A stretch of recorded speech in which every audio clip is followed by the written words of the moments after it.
बच्चों, आज हम लोग क्लास 10 का मैथमेटिक्स स्टडी करेंगे बच्चे, जिसमें हम लोग चैप्टर स्टार्ट करने वाले हैं द्विघात समीकरण। पहले दोस्तों, इस चैप्टर का मैंने ऑलरेडी बेसिक क्लास दे रखा है और एक्सरसाइज 4.1 मैंने पढ़ा रखा है। आज का ये वीडियो होगा एक्सरसाइज 4.2 और ये फर्स्ट वीडियो होगा उस एक्सरसाइज का। तो पहले बच्चों, हम लोग यहाँ पे देखने वाले हैं एक्सरसाइज 4.2 का फर्स्ट वीडियो में यहाँ पे दिया है फर्स्ट टॉपिक में गुणनखंड विधि से निम्न द्विघात समीकरण के मूल ज्ञात करें। फिर बच्चों, यहाँ पे इस तरह के प्रश्न बिहार बोर्ड एग्जाम में एक या दो प्रश्न हमेशा दिया जाता है, हर पेपर में दिया जाता है, ठीक है, मैथ का। तो यहाँ पे मैंने लिखा है x² - 3x और -10 बराबर 0 और दूसरा प्रश्न आपका है 2x² + x और -6 और बराबर में क्या है 0 है। तो ऐसे प्रश्न को बनाने के लिए गुणनखंड विधि से आपको फर्स्ट वाले को और लास्ट पद को ध्यान में देना है। यानी यहाँ पे 1 और यहाँ पे 10 है, 1 और क्या है 10 है बच्चों, और 1 और 10 है तो ध्यान दो 1 और 10 को गुना कीजिएगा ना, 1 और 10 को गुना कीजिएगा तो ये आपका 10 आएगा। कितना आएगा बच्चों 10। मैंने क्या बोला, फर्स्ट वाले को और लास्ट वाले को गुना किया आता है, फर्स्ट पद और तृतीय पद को गुना करते हैं, तो ये कितना हो गया 10 यहाँ पे आ गया। अंक को केवल गुना करना है और 10 को ऐसा तोड़ो, 10 को ऐसा खंड कीजिए, ऐसा गुना कीजिए, ऐसा गुणनखंड निकालिए कि यहाँ पे उसी अंक से जोड़ने या घटाने पर कितना आना चाहिए 3 आना चाहिए। मानते कि 10 अंक को लाना है तो ये इस प्रकार गुणनखंड इसका होता है 5 दूनी कितना 10, 5 दूनी कितना होता है बच्चे 10, और इसी को जोड़कर और नहीं तो घटाकर बीच वाला लाना होता है, बीच वाला लाना होता है। तो इसको हम लोग घटाकर कितना ला सकते हैं 3, कितना आ गया 3। इसलिए फिर बच्चों हमेशा आप लोग याद रखिए कि 2 और 6 में गुना करेंगे तो ये हो गया 12 हो गया 12, और 12 को ऐसा तोड़िए कि घटा के यहाँ पे 1 आना चाहिए या जोड़कर 1 आना चाहिए। तो 4 कितना होता है 4 इसका हो गया 4 12, अब इसी को घटा दीजिएगा ना 4 - 3 तो ये 1 आ जाएगा, बीच वाला आ गया, ठीक है। तो गुना करके आना चाहिए, ये गुना करके जितना आता उतना आना चाहिए, 4 12 आ गया। अब इसी अंक को घटा के हम लोग 1 लाना है, बीच वाला को लाना रहता है, ठीक है। तो इतना आप लोग समझ गए। अब यहाँ पे मैं लिखता हूं बारी बारी से, देखिए कि हम लोग को 3 लाने के लिए गुणनखंड हम लोग यहाँ पे करने वाले बच्चों, यहाँ पे x² - 5 - 2 यानी कि 5 में से 2 घटाएंगे तो 3 बचेगा, और इनटू में x है तो x लगा दिए और बराबर यहाँ पे 10 और बराबर में क्या हो गया 0, ये हो गया बच्चे। अब यहाँ पे ध्यान दो, हमने लिखा x² 5 में x से गुना कीजिए तो ये होगा -5x, और ये माइनस माइनस का क्या हो गया, ये हो गया +2x, और ये माइनस कितना हो गया 10 और बराबर में क्या हो गया 0। अब यहाँ पे बच्चों यहाँ पे ध्यान दो कि यहाँ पे कॉमन करेंगे हम लोग x और x को कॉमन करेंगे तो x बाहर निकलेगा और यहाँ पे एक x अंदर। क्यों बच्चे, क्योंकि यहाँ पे x² था तो x² एक बाहर एक क्या हो गया अंदर। इसी प्रकार हम लोग x कॉमन किए तो यहाँ पे अंदर में क्या बच गया 5 और प्लस में क्या हो गया 2, यहाँ पे कॉमन होगा, ये वाला इसमें कॉमन करेंगे 2 कॉमन, तो 2 यहाँ पे बाहर में और x यहाँ पे अंदर में, और ये माइनस बच गया, और ये 2 बचे कितना होता है 10, तो 2 बाहर यहाँ पे कितना बच गया यहाँ पे 5 और बराबर में क्या हो गया 0। इसी को बच्चे हम लोग एक बार बाहर वाला को लिखेंगे और एक बार अंदर वाला को। बाहर में क्या x + 2 है, एक बार बाहर वाला लिख दिए, और एक बार पे बच्चे x - 5 है और बराबर में क्या है 0, ठीक है। यहां पर से आप क्या कर सकते हैं, यहां पर बच्चों एक बार इतना बराबर 0 कर सकते हैं, एक बार इतना 0 कर सकते हैं, यानी कि बच्चों यहाँ पे ध्यान दो x + 2 बराबर क्या हो गया 0 हो गया, और यहाँ पे देखिए बच्चों x - 5 बराबर क्या हो गया 0, ओके। तो यहाँ पे देखिए जरा अगला स्टेप में कि x का x रहने देंगे और ये प्लस में है तो यहाँ पे आके ये हो गया माइनस में, यानी कि ये पहला शून्यक हो गया, और यहाँ पे x बराबर ये जो है प्लस माइनस में, और जिसमें जाके क्या हो जाएगा ये प्लस में हो जाएगा, ठीक है। तो ये अल्फा बीटा का मान कहलाता है, ये अल्फा का मान, ये बीटा का मान द्विघात बहुपद में कहलाता है, ठीक है। तो ये हम लोग को 2 मूल निकल गया, एक 2 और एक कितना निकल गया 5, तो इसको हम लोग लिखेंगे यहाँ पे -2 और कॉमा कितना 5, ये हो गया आपका आंसर, ठीक है।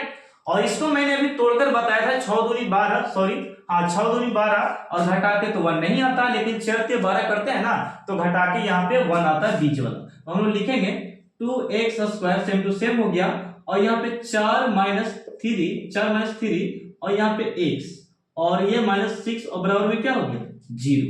अगले स्टेप में फिर बच्चों ये 2x के 2x स्क्वायर हो गया और 4 में 1 से गुना करेंगे तो ये हो गया -4x और ये माइनस माइनस यहाँ पे प्लस फिर बच्चे और 3 में 1 से गुना कीजिएगा तो ये होगा आपका 3x और -6 और बराबर में क्या होगा यहाँ पे 0। ठीक है, अगले स्टेप में यहाँ पे ध्यान दो। अगले स्टेप में मैं यहाँ पे कॉमन करता हूं तो कॉमन कीजिएगा तो यहाँ पे 2 होगा कॉमन दोनों में और x कॉमन कर सकते हैं 2x यहां से यहां तक देखिएगा इसमें 2 है और यहाँ भी 2 है तो 2 निकाल दिए, यहाँ भी x यहाँ भी x तो x निकाल दिए। अब फिर बच्चे यहाँ पे x बच चुका है क्योंकि x स्क्वायर 2 गो यहाँ पे x कितना है 2 गो है। ओके, तो एगो बाहर आ गया एगो अंदर आ गया। ठीक है, 2 दूनी 4 होता तो यहाँ पे केवल बच गया आपका 2 बच गया और प्लस में 3 को बाहर किया तो अंदर में x और दूसरे कितना होता है 6, 3 दूनी कितना होता है 6, 3 को बाहर किया तो 2 अंदर बचा हुआ बराबर में कितना 0। एक बार इसी को हम लोग लिख सकते हैं, एक बार एक बार बाहर वाला और एक बार अंदर वाला, यानी कि 2x प्लस 3 एक बार बाहर वाला लिख लो और x माइनस 2 एक बार अंदर बराबर में क्या हो गया 0। अब यहाँ थोड़ा सा ध्यान दो, थोड़ा सा ध्यान दीजिएगा यहाँ पे कि मैं यहाँ पे जो देता हूं आपको यहाँ पे एक बार इतना बराबर 0 एक बार इतना 0 कर सकते हैं, यानी कि 2x प्लस में 3 बराबर क्या 0 और यहाँ पे x माइनस 2 बराबर क्या हो गया 0। अब यहाँ से मूल हम लोग निकाल सकते हैं बड़े इजीली से। यहाँ पे देखिए 2x रहने देना है, ये प्लस है तो इस तरफ जाके माइनस हो गया और यहाँ पे नेक्स्ट स्टेप x बराबर -3 ऊपर में और बट्टे में 2 ये हो गया मूल। अब यहाँ पे नेक्स्ट स्टेप में देखते हैं तो x बराबर ये माइनस में है तो उस तरफ जाके क्या हो गया प्लस में। ओके, तो ये दो मूल निकल गया आपका आंसर। आप लोग इसी तरीका से गुणनखंड में बना सकते हैं, गुणनखंड क्वेश्चन को इस प्रकार सॉल्व कर सकते हैं। ओके बच्चों, आपको दिक्कत नहीं होने वाली है। तो इस अपना स्क्रीनशॉट लो, मैं आपको नेक्स्ट स्लाइड और नेक्स्ट क्वेश्चन बताने वाला हूं बच्चों। फिर बच्चों अब हम लोग नेक्स्ट प्रश्न में चलते हैं। नेक्स्ट प्रश्न आपका है दिया यहाँ पे 2x स्क्वायर और प्लस में 7x और प्लस है 5√2। फिर बच्चों इस क्वेश्चन को आप लोग दो विधि से सॉल्व कर सकते हैं, एक डी से यानी कि मूल निकालने के जो सूत्र है द्विघात का उससे आप निकाल सकते हैं, अब एक आपका गुणनखंड से है। तो फिर बच्चों यदि आपको यहाँ पे कोई भी माइंड सेट यदि नहीं हो, यदि समझ में नहीं आए तो चुपचाप आपको द्विघात से आपको निकाल देना है। भले ही थोड़ा सा लॉन्ग जाएगा लेकिन आप उसमें सही आंसर कंसेप्ट लेकर चलाएंगे, एक एक स्टेप को यदि फॉलो करेंगे तो मैं यहाँ पे आपको सिखाने वाला हूं द्विघात से कैसे निकालते हैं इस प्रश्न को, रूट वाले को, वो मैं सिखाता हूं। देखिएगा जैसे कि मूल हम लोग को निकाला तो द्विघात से भी निकाल सकते हैं। यहां लिखेंगे यहाँ पे बच्चों जैसे देखिए कि a का वैल्यू कितना है तो a का वैल्यू √2 है यहाँ पे, तो हम लोग यहाँ पे √2 देंगे, कितना देंगे √2। और b का वैल्यू कर बच्चे b का नाम दे तो यहाँ पे b का वैल्यू 7 हो गया, b का वैल्यू कितना 7, b का वैल्यू 7 है। और c का देखिए वाला 5√2 यानी कि यहाँ पे लिखेंगे कॉमा करके c बराबर 5√2 है, 5√2 हो गई वाला। ओके, अब नेक्स्ट में यहाँ पे जरा ध्यान दो कि हम लोग d बराबर निकालेंगे, क्या निकालेंगे d बराबर होता है b² minus 4ac, b² minus क्या होता है 4ac होता है, 4ac होता है। नेक्स्ट में यहाँ पे देखो b का वैल्यू कितना 7 है तो हम लोग यहाँ पे 7 का क्या करेंगे स्क्वायर करेंगे और 4 का 4 और a का वैल्यू कितना है √2 है और गुने में कितना है 5√2 है। अगले स्टेप में यहाँ पे कर सकते हैं सर जी 49 हो गया और यहाँ पे देखते हैं तो रूट में रूट से गुना होता है तो कंप्लीट 2 देता है, कितना देता है 2, यानी कि ये और ये मिलके 2 है और 2 दूनी 4 ये और होगी, 2 दूनी कितना होगी 4 और 4 नहीं होगा, यानी कि √2 में √2 गुना करेंगे तो केवल 2 होगा। यहाँ पे गुना आप लिख सकते हैं √2 में √2 से गुना करते हैं तो कितना होगा सर जी 2 होता है, ये आप लोग को पता है क्या होता है 2 होता है। तो 2 यहां से और 4 2 और 5 कितना 2 5 10 और 10 4 कितना हो गया 40, ये आपका ये हो गया। ठीक है, यहां से घटाइएगा इसको तो ये आपका हो जाएगा 9, कितना हो जाएगा 9। तो d का पे बच्चों d का मान आया 9 आ गया। अब यहां पर से आप मूल निकाल सकते हैं मेरे साथ, तो लिखेंगे आंसर के लिए अब हम लोग लिखेंगे मूल बराबर क्या लिखेंगे मूल बराबर -b प्लस माइनस और ये हो गया आपका रूट और बट्टे में यहाँ पे 2a बट्टे में क्या हो गया 2a। अब यहाँ पे b का वैल्यू कितना है, तो माइनस यहाँ पे b का वैल्यू आपका 7 है, तो यहाँ पे हम लोग लिखेंगे 7। कितना लिख सकते हैं, ये हो गया 7, और ये प्लस माइनस, और d का वैल्यू कितना है, तो d का वैल्यू पे बच्चों d का वैल्यू आपका है कहाँ गया d का, हाँ तो d का वैल्यू देखो हम लोग यहाँ पे निकाल चुके हैं 9, तो हम लोग यहाँ पे d का वैल्यू 9 लिखेंगे 9, और बट्टे में 2, और यहाँ पे जरा प्यारे बच्चों ध्यान दो, यहाँ पे ध्यान दो a का वैल्यू कितना है, तो a का वैल्यू √2 है, तो हम लोग यहाँ पे √2 देंगे, कितना देंगे √2। अगले स्टेप में यहाँ पे बच्चों ध्यान दो कि ये 7 का 7 हो गया, यानी कि -7 का 7, और प्लस का प्लस, और ये माइनस का माइनस, और 9 का यहाँ पे 3 लिख सकते हैं, 3 लिख सकते हैं, और 2 और √2 में गुना करेंगे तो यहाँ पे 2√2 आएगा, 2√2 आएगा। ओके, ये हो गया। तो अब एक बार प्लस में और एक बार माइनस में आप इसको लिख सकते हैं मेरे साथ यहाँ पे, यानी कि 7 + 3 2√2, एक यहाँ पे 7 - 3 और यहाँ पे 2√2 पे बच्चों। अब आप क्या कीजिए, यहाँ पे घटा सकते हैं बच्चों, तो घटाइए मेरे साथ 7 में से यहाँ पे आप घटा सकते हैं 3 को, तो ये -4, और बट्टे में कितना 2√2 पे बच्चे, और 7 और 3 को जोड़िएगा तो ये -10 होगा, और बट्टे में 2√2 होगा। इसको काट सकते हैं इस प्रकार इससे, तो 2 दूनी 4, यानी कि ऊपर पे बच्चों बच गया 2/√2 बच गया, 2/√2 बच चुका है। अब यहाँ पे क्या बच गया, 2 × 5 = 10, काट सकते हैं 2 × 5 = 10, यानी कि 5, और बट्टे में √2 हो गया। ओके, तो ये आपका आंसर है, नहीं तो यहाँ पे हम लोग इसको और तरीका से खंड कर सकते हैं, यहीं तक आपको आंसर रखो, कोई दिक्कत नहीं, ठीक है ना। तो ये था क्वेश्चन नंबर आपका था 1 का थर्ड था, जो कि मैंने आपको सॉल्व किया। यहाँ पे अगले प्रश्न की ओर बढ़ते हैं हम लोग 4 में। तो 4 में पे बच्चों ये भी आपका दिया है 2x² - x और प्लस में 1/8 और बराबर में क्या है 0, इस प्रकार है। तो ऐसे प्रश्न को सॉल्व करने के लिए सबसे पहले आपको क्या करना पड़ेगा, तो गुणनखंड तो आपको संभव नहीं है क्योंकि बट्टे में दिया है, ठीक है। ज्यादा दिमाग लगाइए, गुणनखंड में बहुत खींचेगा, आपको माइंड सेट भी नहीं हो पाएगा। लेकिन हल्का है गुणनखंड, ऐसा नहीं बात बोलते हैं कि हल्का है, लेकिन उसको आपको थिंकिंग चाहिए, आपको वहां तक पहुंचना चाहिए क्वेश्चन को, ठीक है। तो हम लोग ऐसा जब बात दिमाग में नहीं आवे तो हम लोग ये वाला फॉर्मूला बहुत इजीली लगा सकते हैं, ठीक है। जैसे कि हम लोग यहाँ पे लिखेंगे बच्चों, लगा सकते हैं कि a का मान कितना दिया 2 दिया, तो 2 हम लोग लिखेंगे बच्चों, और b का वैल्यू कितना -1 है, तो -1 दिए, और c का वैल्यू कितना है, c का वैल्यू 1 और बट्टे में 8 है, 1/8 हो गया। अब यहाँ पे d बराबर हम लोग लिख सकते हैं, d बराबर फॉर्मूला क्या होता है, b² - 4ac होता है, -4ac होता है।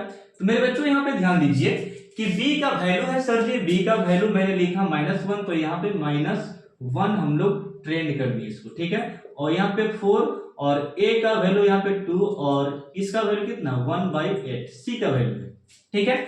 4 का 4 हम लोग लिखे बच्चे, और यहाँ पे a का वैल्यू 2 और c का वैल्यू कितना है बच्चों, यहाँ पे 1/8 हो गया। तो नेक्स्ट स्टेप में चलते हैं, तो 1 का स्क्वायर होता है बच्चों, 1 का स्क्वायर की बात करते हैं, तो 1 का स्क्वायर यहाँ पे 1 होता है, क्या होता है 1, यानी बच्चों प्लस में 1 हो जाएगा, और इसको आप काट सकते हैं, 4 दूनी कितना बच्चों 4 दूनी 8, यानी कि 2 चौके 8 काट सकते हैं, और ये 4 से 4 मेरे बच्चों कट गया, और बच चुका केवल यहाँ पे 1। देखिए ना, 2 चौके 8 4 बार में, और 4 एकम 4 खत्म हो गया, यानी कि यहाँ पे केवल 1 बच चुका, कितना बचा 1, और 1 में 1 से घटाएगा तो ये हो जाएगा 0, क्या हो जाएगा 0, यानी कि d का जो वैल्यू आपका है ना 0 निकल के आ गया, d का वैल्यू। अब यहाँ से क्या कीजिएगा, जब d पता हो तो बहुत प्यारे से आप लोग मूल का सूत्र लगा सकते हैं, मूल बराबर -b और प्लस माइनस में इनटू में यहाँ पे d और बट्टे में 2a हो गया, ठीक है बच्चों। और b का वैल्यू मेरे दोस्तों, b का वैल्यू यहाँ पे -1 है, तो यहाँ पे -1 यहाँ पे दे दी -1, और प्लस माइनस है, और इनटू यहाँ पे d का वैल्यू कितना, तो d का वैल्यू 0 यहाँ पे लिख सकते हैं 0, और बट्टे में 2, और a का वैल्यू कितना है, तो a का वैल्यू 2 है। अगले स्टेप में मेरे बच्चों, अगले स्टेप में माइनस माइनस ये हो जाएगा +1, और ये प्लस माइनस ये हो गया, और 0 का वर्गमूल 0 ही होता है, और 2 दूनी कितना होगी 4। अगले स्टेप में चल सकते हैं मेरे साथ कि एक बार इसी को प्लस में सर जी और एक बार क्या माइनस में। अब यहाँ पे एक बात मैं और पूछता हूं आपसे कि बात ये है कि थोड़ा सा ध्यान दीजिए कि ये माइनस माइनस क्या होता है, प्लस हो गया, +1, और ये जो चिन्ह था वही लिख दी, और 0 का स्क्वायर क्या हो गया, 0 हो गया। नेक्स्ट स्टेप में एक बार प्लस में लिखेंगे, इसी को लिखेंगे 1 + 0 बटे में 4, और एक बार माइनस में 1 - 0 और बटे में 4, इस प्रकार। तो यहाँ पे जोड़ेंगे तो 1/4 आ गया, और यहाँ पर भी जोड़ेंगे तो 1 कितना आ गया, 4। ये हो गया आपका मूल, ये क्या हो गया, मूल, ये हो गया आंसर कर बच्चे, ठीक है। तो इसे आप स्क्रीनशॉट लो, मैं आपको इसका 1 का 5 क्वेश्चन समझाने वाला हूं, ठीक ना। स्क्रीनशॉट हो गया, चलिए। फिर बच्चों ऐसे प्रश्न को बहुत इजीली आप सॉल्व कर सकते हैं, द्विघात से बोले या गुणनखंड से बोले, सॉल्व करके आइए, कोई दिक्कत नहीं है, ठीक ना। क्वेश्चन सॉल्व होना चाहिए केवल। चलिए अब यहाँ पे ध्यान दो फिर बच्चों, यहाँ पे ध्यान ये रखना है कि क्वेश्चन नंबर 5 आपसे बोल रहा है कि 100x² हम लोग लिखेंगे क्वेश्चन नंबर 5 में। क्वेश्चन नंबर 5 आपका है 100x² -20x और प्लस में फिर बच्चों 1 और बराबर में क्या है, 0। ये है मेरे बच्चों। और आपको 100 यहाँ पे 100 देखिए गुणनखंड से भी आप इजीली तोड़ सकते हैं, यहाँ पे गुणनखंड से बनाइए, इसको टूट जाएगा। यहाँ पे 100 में 1 से गुना कीजिए तो 100 लाना है, तो गुना करके 100 और जोड़कर कितना लाना है, 20 लाना है। तो देखिए मेरे बच्चों 100 का 100 और स्क्वायर हम लोग यहाँ पे लिख दिए 100x², और यहाँ पे 10 और प्लस 10 और प्लस 10 और 10 जोड़ेंगे तो 20, और इसी को गुना करते हैं तो कितना आता है, 100, ठीक है ना। तो गुना करके 100 आ जा रहा है, जोड़कर 20 आ जा रहा है, ये गुणनखंड सही है। और ये प्लस में कितना हो गया, 1, और बराबर में कितना हो गया, 0 पे बच्चे, ठीक है। नेक्स्ट स्टेप में यहाँ पे क्या कर सकते हैं मेरे साथ आप कि 100 का 100 स्क्वायर आप लिख सकते हैं x², और 10 में x से गुना कीजिए तो यहाँ पे -10x होगा, और माइनस प्लस यहाँ पे माइनस बच्चे, ये भी 10x होगा, गुना होगी, ये भी क्या होगा, 10x गुना होगा। अगले स्टेप में +1 मेरे पास है, +1 है, और बराबर में क्या है बच्चों, 0 है, ओके। अगले स्टेप में क्या कीजिएगा कि ये कॉमन का सेंस दे रहा है, तो हम लोग बच्चों यहाँ पे कॉमन कर सकते हैं। क्या कर सकते हैं, कॉमन। तो मेरे बच्चों यहाँ पे ध्यान दो कि यहाँ पे 100 में से 10 कॉमन ले लिए, तो अंदर में यहाँ पे बचा होगा, यहाँ पे 10x बचा मेरे बच्चों, क्या बचा, 10x। यानी सर जी 10 100 होता है, तो 10 को कॉमन निकाले तो अंदर में x तो बचा होगा ना। तो मेरे बच्चों 10 बच गया, और यहाँ पे 10x बाहर कर दिया, तो यहाँ पे जाहिर सी बात है कि 1 बचा होगा सर, 1 बचा होगा, ठीक है। अब यहाँ पर दोनों में कॉमन कुछ नहीं दिख रहा है, तो चुपचाप आंख बंद करके आप 1 कॉमन ले सकते हैं, दोनों में 1 कॉमन है, तो 1 यहाँ पे कॉमन लेंगे, तो अंदर में 10x और यहाँ पे माइनस क्यों सर, क्योंकि माइनस माइनस क्या होता है, प्लस होता है, ओके, और प्लस माइनस क्या होता है, माइनस होता है। तो यहाँ पे हम लोग -1 देंगे। अब इसे देखने से पता चलता है इस गुणनखंड से कि सर जी देखिए कि ये वाला और ये वाला दोनों मान ये वाला क्या हो गया, बराबर आ गया। इसी को बराबर लाना रहता है, तब आपका मैथमेटिक्स सही बना। एक बाहर वाला लिखेंगे, बाहर वाला लिखेंगे बच्चों, यानी कि 10x - 1 हो गया एक बाहर वाला, और एक अंदर वाला कोई लिख लिए ब्रैकेट वाला, दोनों तो सेम दिख रहा है, ओके। चलिए ये हो गया आपका, बराबर में क्या है, 0। तो एक बार फिर बच्चों, एक बार इतना बराबर 0, एक बार इतना 0 कर सकते हैं, यानी फिर बच्चों यहाँ पे 10x - 1 बराबर 0, और फिर से लिखिए या करके यहाँ पे, या 10x - 1 बराबर 0, और यहाँ मेरे बच्चों 10x और यहाँ पे माइनस में जो ये है ना, इस तरफ आके प्लस हो गया, और दोस्तों यहाँ पे 10x बराबर ऊपर में 1, और यहाँ पे सॉरी बच्चे थोड़ा सा ध्यान दीजिए, मैं x का वैल्यू यहाँ पे निकालूंगा, तो a 1 ऊपर और 10 नीचे। ये पहला मूल का आंसर आया 1/10। यहाँ पर भी वही बात है सर, सेम टू सेम है, 10 रहने देंगे, यहाँ पे माइनस वाला प्लस में चला जाएगा, और x बराबर 1/10, यानी कि ये हो गया आपका मूल। तो मेरे दोस्तों मैं यहाँ पे वीडियो को स्टॉप करता हूँ, क्योंकि वीडियो काफी लंबा हो चुका है। अगले पार्ट में मैं आपको बताने वाला प्रश्न नंबर 2 से लेकर 6 तक, ठीक है। तो फिलहाल में आप स्क्रीनशॉट लीजिए, आप नोट्स कर लीजिए, आप प्रैक्टिस करना मत भूलिएगा, ठीक है। तब तक के लिए बाय बाय आप लोग, आप लोग स्क्रीनशॉट ले सकते हैं।